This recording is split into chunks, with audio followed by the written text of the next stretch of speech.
आज के वीडियो में डीप डाइव करने वाले हैं जितने भी मोमेंटम इंडाइसेस है ना, जो एनएससी प्रोवाइड करते हैं उन सब के बारे में मैं एक्सप्लेन करने वाला हूँ। उनके रिटर्न्स कितने हैं, कौन से म्यूचुअल फंड्स उन्हें ट्रैक कर रहे हैं, रीबैलेंस कब होते हैं, बिहेवियर कैसा है, क्या उनके इन और आउट जो भी है डिटेल में समझेंगे। साथ ही में मैं आप लोगों को कुछ टिप्स भी दूंगा कि जिससे आप लोग मतलब इसमें से कौन सा चूज कर सकते हैं फॉर बेटर रिटर्न्स, वो भी सब समझेंगे। ठीक है, सबसे पहले तो लेकिन ये डिस्कस करते हैं कि मोमेंटम है क्या, मतलब क्यों इतना एनएससी, अगर आप आज के डेट में जाके चेक करोगे ना एनएससी की साइट पे, इतने सारे मोमेंटम इंडेक्सेस है। जब मैं इस वीडियो के लिए रिसर्च कर रहा था, डेटा बनाने लगा, तो मुझे मुझे मतलब लगता था कि यार दो तीन ही होंगे, लेकिन इतने सारे आ चुके हैं कि आई वाज लाइक कि कौन से कवर करूं और कौन से इग्नोर करूं।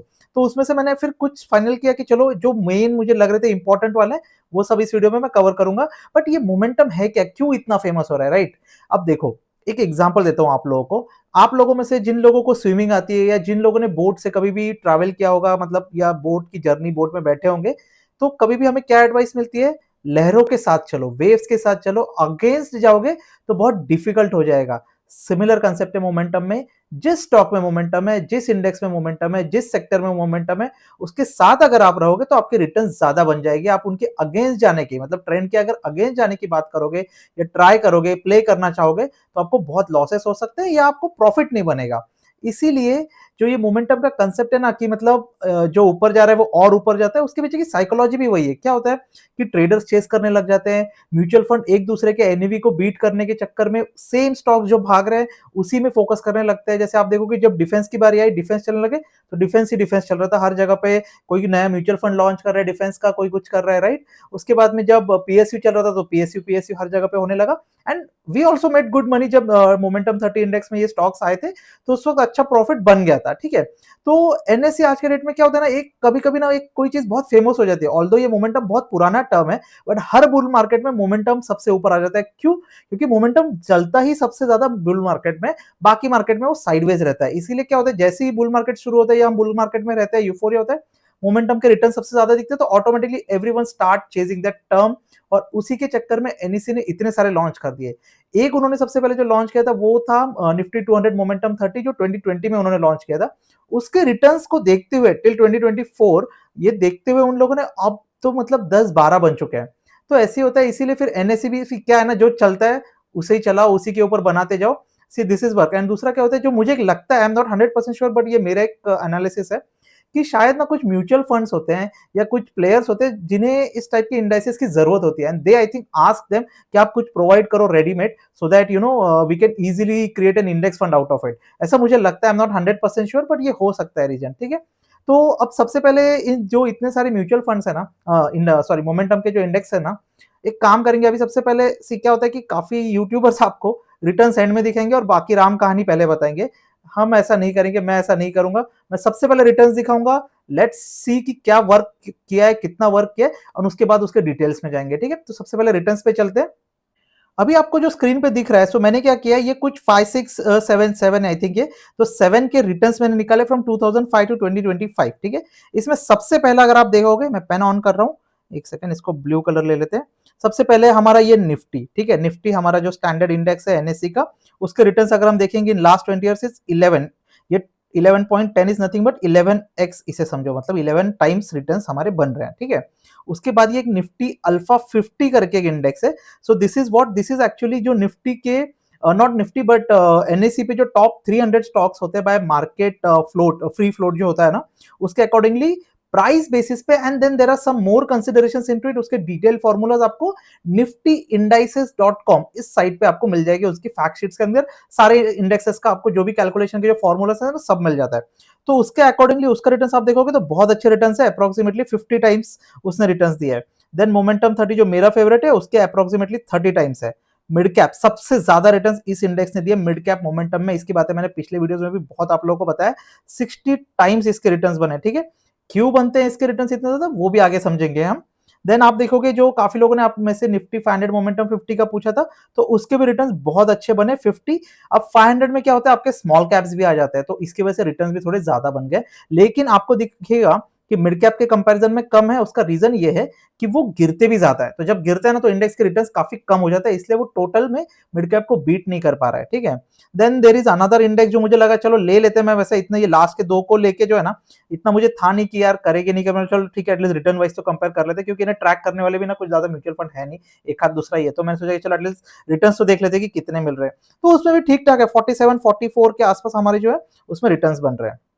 सबसे पहला क्वेश्चन ये सब देखते हुए आपके दिमाग में ये आएगा कि मैं मोमेंटम 30 ही क्यों प्रीफर करता हूं, मतलब जब इतने सारे हैं इंडेक्सेस जो उसको बीट कर रहे हैं तो मैं 30 क्यों प्रीफर करता हूं। देखो मैं इसे कर रहा हूं लास्ट 4-5 ईयर से, उस टाइम पे ना ये सारे इंडेक्सेस थे ही नहीं, ये तो बैक डेटा है कि मतलब अगर ये 2005 में लॉन्च हुआ होता तो ये रिटर्न्स मिलते हैं। वैसे आपको देखोगे अगर आप जाके तो ये एक साल पहले ही लॉन्च हुआ है, तो मेरा ट्रस्टेड है, मुझे पता है वो कैसे वर्क करता है, सो आई प्रीफर मोमेंटम 30। इसका मतलब क्या है मैं आगे चल के ये मतलब प्रीफर नहीं करूंगा, ऐसा भी कुछ नहीं है। सी निफ्टी 200 वाला जो है ना इसकी stability is different compare to आपके मिड कैप और small caps, and it's a mix of mid cap 100 and आपका निफ्टी के जो 100 स्टॉक्स हैं। तो मुझे समझ लगता है कि ये बैलेंस्ड है बिटवीन वोलेटिलिटी, क्योंकि वो भी मैटर करता है, stability and return in aggressiveness.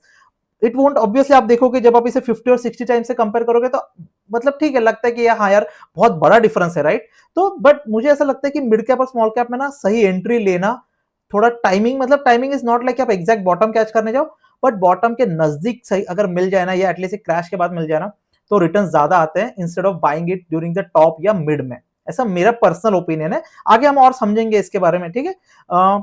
अब यहाँ पे मैंने इस वाले जो मैं ना रिटर्न्स वगैरह मैंने आपको दिखा दिया, ठीक है। अब हम देखेंगे कि इसके कौन से यूनिवर्स से ये आते हैं, मतलब इसके क्या अंडरलाइन डेटा कौन सा कलेक्ट होता है, right, to analyse this thing, and इसका रीबैलेंस कब होता है, कौन से म्यूचुअल फंड से ट्रैक कर रहे हैं, ईटीएफ कौन कौन से वो। तो मैंने उसमें जो आपको 7-8 दिखाए थे उसमें से मैंने टॉप 5 पिक किए। निफ्टी हम सबको पता है कि 6 महीने में रीबैलेंस होता है और एनएससी के टॉप 50 स्टॉक्स उसमें होते हैं, ठीक है। निफ्टी हमारा वो है। अल्फा जैसे मैंने आपको बताया था 300 होता है, फ्री फ्लोट मार्केट कैप के बेसिस पे होता है, और इसका रीबैलेंस ना क्वार्टरली होता है, ठीक है। एंड इसे सिर्फ आज के डेट में एक ही म्यूचुअल फंड ट्रैक कर रहा है, बंधन, एंड एक ही ईटीएफ है कोटक, इसके अलावा कुछ नहीं है, ओके। उसके बाद में मोमेंटम 30 वाला जो है वो बहुत फेमस है, आप देख सकते हो कि काफी उसके म्यूचुअल फंड्स और ईटीएफ जो है उसे ट्रैक कर रहे हैं यहाँ पे, राइट। एंड और भी है एक्सेट्रा लिखा है क्योंकि और भी है और 4-5 है, ठीक है। एंड इसका जो यूनिवर्स है इट इज टॉप 200। टॉप 200 मतलब कौन से आगे यहाँ पर है, निफ्टी 50, निफ्टी नेक्स्ट 50, एंड उसके बाद मिड कैप के जो टॉप 100 स्टॉक्स होते हैं उनमें जो बेस्ट परफॉर्म कर रहा है प्राइस वाइज, राइट, एंड थोड़ा सा वोलेटिलिटी भी कंसिडर होती है, उसके बेसिस पे ये डिफाइन होता है, ठीक है। उसके बाद जो सबसे बेस्ट रिटर्न्स वाला जो है मिड कैप वाला मोमेंटम वाला, उसका भी आज के डेट में आप देखोगे तो जो यूनिवर्स है वो है मिड कैप 150 वाला यूनिवर्स, एंड उसका भी रीबैलेंस 6 मंथ्स में होता है। एंड ईटीएफ तो मुझे कोई दिखा नहीं, उस पर अगर होगा तो कमेंट करके जरूर बताना, बट मुझे म्यूचुअल फंड दिखे जो ये 2-3 म्यूचुअल फंड है जो उसे ट्रैक कर रहे हैं आज के डेट में बहुत closely, okay. And then the 500 momentum जिसमें स्मॉल कैप भी फिर हमारे आ जाते हैं, एंड उसका एज यूजुअल निफ्टी 500 उसका बेस है, यूनिवर्स है, 6 मंथली उसका रीबैलेंस है, एंड देन देयर आर 2-3 जो उसे भी ट्रैक कर रहे हैं, और एक ईटीएफ भी मुझे मिल गया उसका, ठीक है। अब ये ना डेटा को बहुत ध्यान से देखो, मैं इसमें आपको एक बहुत इंपॉर्टेंट चीज बताऊंगा जब सिलेक्शन के टाइम पे हमें होती है। क्या हो रहा है, एक सेकेंड ना। क्या होता है कि जब आप सेलेक्ट करने जाओगे सबसे पहली चीज ईटीएफ अगर ले रहे हो, म्यूचुअल फंड तो भी ठीक है, लेकिन अगर ईटीएफ ले रहे हो ना, बी वेरी केयरफुल कि उसका एयूएम क्या कितना है, ठीक है। गूगल पे जाना, उस इंडेक्स फंड का या म्यूचुअल फंड, जो भी म्यूचुअल फंड का जो स्कीम है, लेट से अगर हमारा निफ्टी 500 मोमेंटम 50 है तो गूगल में सर्च करना Motilal Oswal Nifty 500 momentum 50 ETF का एयूएम कितना है, ये गूगल में जाके सर्च करना।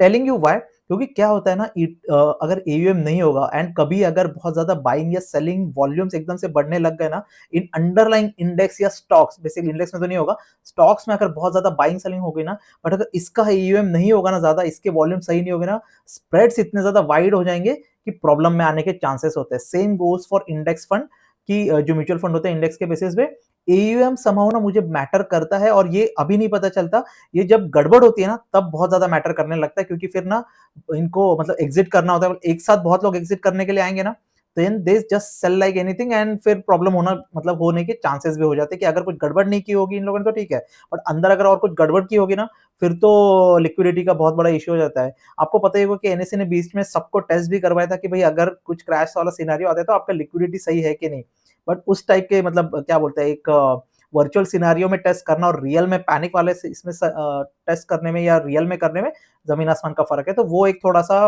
ध्यान रखना ये बहुत इम्पोर्टेंट है। At least I would recommend कुछ हज़ार करोड़, हज़ार करोड़ के नीचे अगर एयूएम है तो कितने भी अच्छे रिटर्न देने दो, मतलब उसमें आप आई वुड से कि मत एंटरटेन होना, मत उसमें जाना। सीरियसली वॉल्यूम का और जो स्प्रेड्स होते हैं खास करके ईटीएफ का बहुत इश्यू हो सकता है। Be very careful out there, ठीक है? वैसे आपको अगर कंटेंट पसंद आ रहा हो तो लाइक, शेयर, सब्सक्राइब ज़रूर करो। ये इस टाइप का डेटा लाने में ना बहुत मेहनत लगती है सीरियसली, और आप करोगे तो मुझे भी मोटिवेशन मिलेगा कि मैं और अच्छे एनालिसिस आप लोग के लिए लेके आऊँ। तो लाइक, शेयर, सब्सक्राइब ज़रूर करना, ठीक है? आगे बढ़ते हैं। अब मैं आप लोगों को कुछ दिखाऊँगा चार्ट पे कि जो चार्ट अभी शेयर किया है मैंने, तो अभी तो ये तो निफ्टी का चार्ट हमें दिख रहा है। मैं इंडेक्सेस के मैं क्यों मोमेंटम 30 इतना करता हूँ, क्यों उसका मुझे ज़्यादा ट्रस्ट है, मैं आपको चार्ट पे दिखाता हूँ कि इनकी क्या हिस्ट्री है ये सारे फंड्स की, ठीक है? अभी लेते हैं लेट्स से सबसे पहले निफ्टी 500 वाला जो है ना, वो सर्च करने की कोशिश करते हैं। इंडाइसेस सेलेक्ट कर लेता हूँ मैं। आ रहा है कुछ? मिड कैप दिख रहा है आपको कहीं भी? प्रॉब्लम यही है, मिड कैप ना मिलता नहीं है। अब इसमें ना sorry not mid cap, momentum वाला ना ये इंडेक्स ही नहीं मिलेगा। मिड कैप वाला दिख रहा है, बीएससी वाला दिख रहा है, एनएससी वाला कहाँ है? नहीं दिख रहा है। यही प्रॉब्लम होता है, ठीक है? अभी दिखाता हूँ मैं आपको दूसरा एक और चीज़, शायद ग्रो का है इसमें, मुझे ग्रो का दिखा तो था। एक काम करता हूँ मैं आपको अलग तरीके से दिखाता हूँ इसे। ग्रो मोमेंटम 50 करके सर्च करने की कोशिश करेंगे, देखते हैं मिलता है कि नहीं मिलता है कुछ। ओके, मिल गया। देखो, सी द डेटा मैं क्या बोलता हूँ ना, क्यों डेटा नहीं है, क्या होता है ना, बैक टेस्ट भी हम तब करेंगे ना जब डेटा ज़्यादा हो, ठीक है? एक ये अलग बात होती है कि एक बोल दिया कि चलो 2005 में अगर हम इसे करते तो 1000 का होता एंड आज के डेट में इतना रिटर्न मिल रहा है, लेकिन बीच में वोलेटिलिटी कैसे जज करोगे until unless you can see it on the chart, ये सबसे बड़ा प्रॉब्लम है, ठीक है? मैं एक और आपको दिखाता हूँ इसके साथ ही, एक सेकंड ना। मिड कैप वाला भी देख लेते हैं जो कि जिसके रिटर्न सबसे ज़्यादा है, राइट? मिड कैप 50 भी देख लेते हैं। देखो, कौन सा हो गया? ओह सॉरी, मैंने मिड कैप 50 ओपन कर दिया मोमेंटम की जगह पे, सॉरी।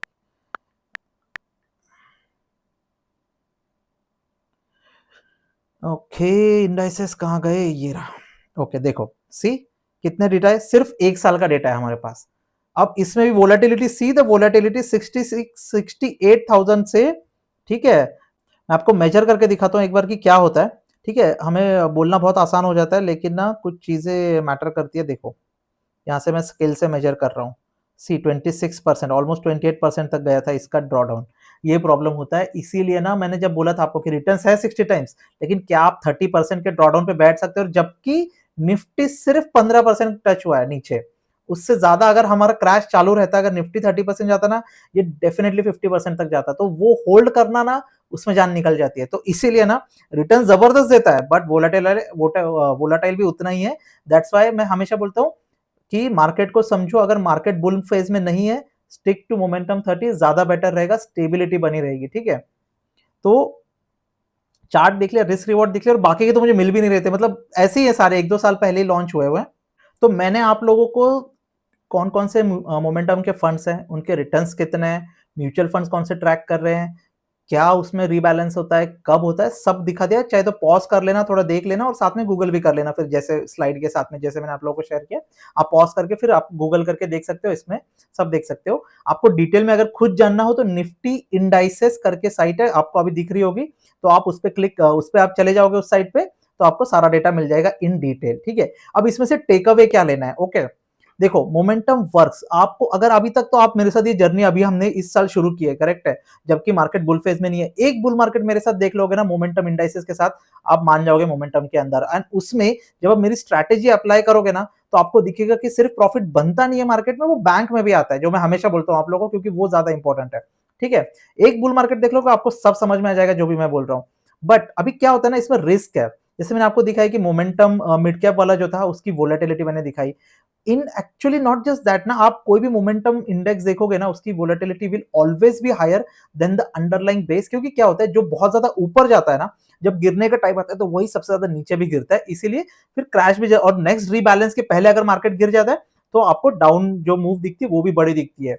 जो मोमेंटम 30 वाला भी इंडेक्स है, वो भी 20% गिरा था रिसेंट फॉल में।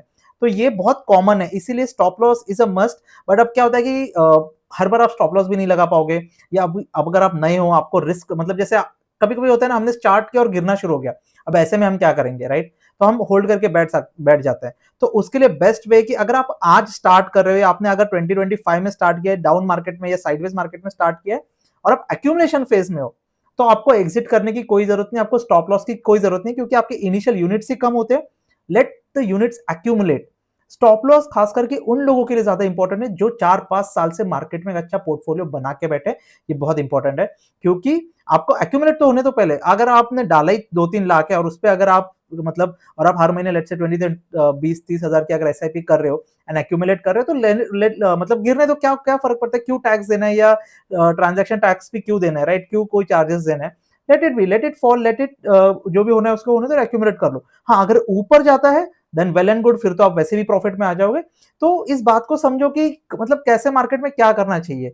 अब जैसे मैंने आपको बोला कि अभी वाला जो मार्केट है ना वो साइडवेज मार्केट है, we are still not out of the woods, although बाकी के मार्केट जो है ग्लोबली सारे ऑल टाइम हाई हिट कर रहे हैं, बट इंडेक्स, हमारा इंडेक्स स्टिल अभी भी फंसा हुआ है। दूसरा, ट्रम्प का नाटक खत्म नहीं हुआ, तो हमारे जो अपने एनएससी वाले हैं या जो अपने सेबी वाले हैं, उनका वो डेली एक्सपायरी बंद करना है, वीकली एक्सपायरी बंद करना है, पता नहीं क्या चाहते हैं। मतलब I don't understand. I personally I prefer कि एक वीकली एक्सपायरी होना बहुत जरूरी है।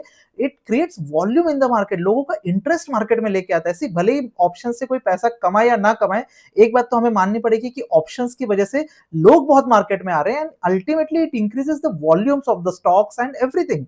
मतलब क्या होता है कि जब ब्रोकर्स कमाएंगे, आपका क्या बोलते हैं, एक्सचेंजेस कमाएंगे, लोग भी उसमें कमाएंगे, एटलीस्ट पार्टिसिपेट भी करेंगे ना, माहौल अच्छा बनता है, प्रोडक्ट्स अच्छे अच्छे आते हैं, इनोवेशंस होते हैं, and that's actually good for overall market का एनवायरमेंट। हमें अगर ग्रो करना है, कल को अगर हमें यूएस जितना नहीं एटलीस्ट उसके आधे लेवल तक भी पहुंचना है, फ्री मार्केट जो जिसे बोलते हैं, we have to learn from them कि हाँ भाई एक मार्केट को सही से चलाते कैसे हैं। ऐसे नहीं वो आज के डेट में 70% of the volume is in the US markets. उसके पीछे रीजन है, उन्होंने फ्री छोड़ा हुआ है कि करो, तुम्हें जो करना है तुम करो, तुम सोचो, तुम दिमाग लगाओ, तुम अपने हिसाब से करो, ठीक है? तो आई होप मैंने आपको डीप डाइव इस वीडियो के थ्रू दिया होगा। जो भी आपके अगर कुछ क्वेश्चंस आते हैं तो कमेंट करके जरूर पूछना, हम उन्हें लेने की कोशिश तो करेंगे ही। आई थिंक आज के लिए बस इतना ही करते हैं। Thank you for watching.